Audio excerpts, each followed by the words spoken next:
दोस्तों नमस्कार। Colonel Ajay CO Ajay astro money group first global astro finance digital channel से आपसे मुखातिब होता हूं। आज है 27 अक्टूबर सन 2024 रविवार। दोस्तों हमारा हर संभव प्रयास रहता है कि रविवार को कुछ महत्वपूर्ण जानकारियों से आपको रूबरू कराया जाए। आज ड्राई फ्रूट्स में काजू के ऊपर हम विशेष चर्चा करेंगे। खबर निकल कर आ रही है कि सितंबर मंथ काजू के लिए बहुत महत्वपूर्ण रहा और भारतीय बाजारों में भी काजू के दाम एक तरफा तेजी चले। आज हम चर्चा करेंगे वियतनाम की काजू की खबरें, भारत से काजू के निर्यात और कुछ बहुत सारी ऐसी महत्वपूर्ण खबरें जो कि ड्राई फ्रूट्स विक्रेताओं के लिए महत्वपूर्ण साबित हो। दोस्तों हमने सबसे पहले लगभग 5 से 6 महीने पहले काजू में अग्रिम विश्लेषण देते हुए कहा था कि तेजी आने की संभावना है।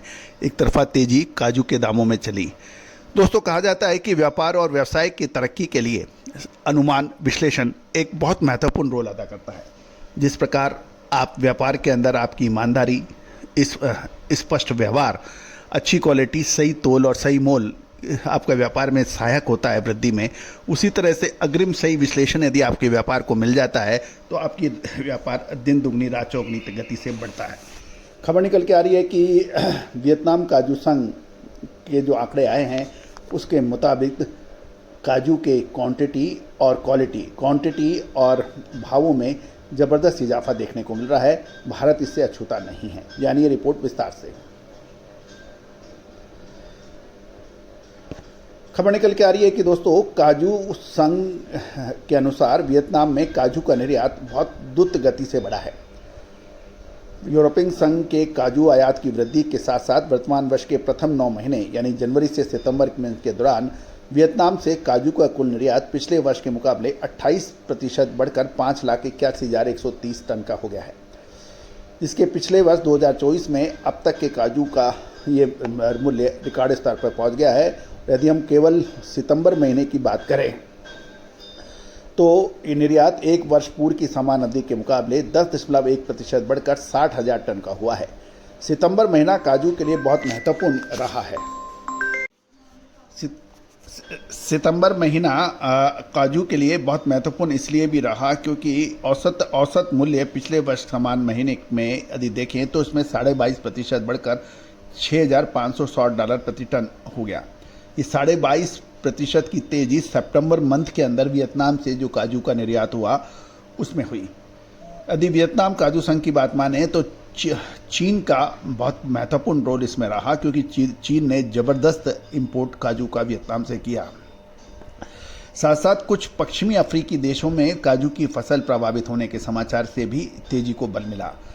वर्तमान वर्ष में वियतनाम के कच्चे काजू फली, जिसे RCN कहते हैं, कि आयात में लगभग 10% की कमी हुई और वियतनामी कारखानों को आयात लागत अधिक पड़ने से काजू में तेजी की मजबूती को बल मिला क्योंकि प्रमुख निर्यातक देश भारत में भी काजू का दाम बढ़कर W320 के सम FOB $7,990 प्रति टन होने से वियतनामी काजू को निर्यात को बल मिला क्योंकि उसके दाम भारतीय 7,990 के मुकाबले $6560 थे।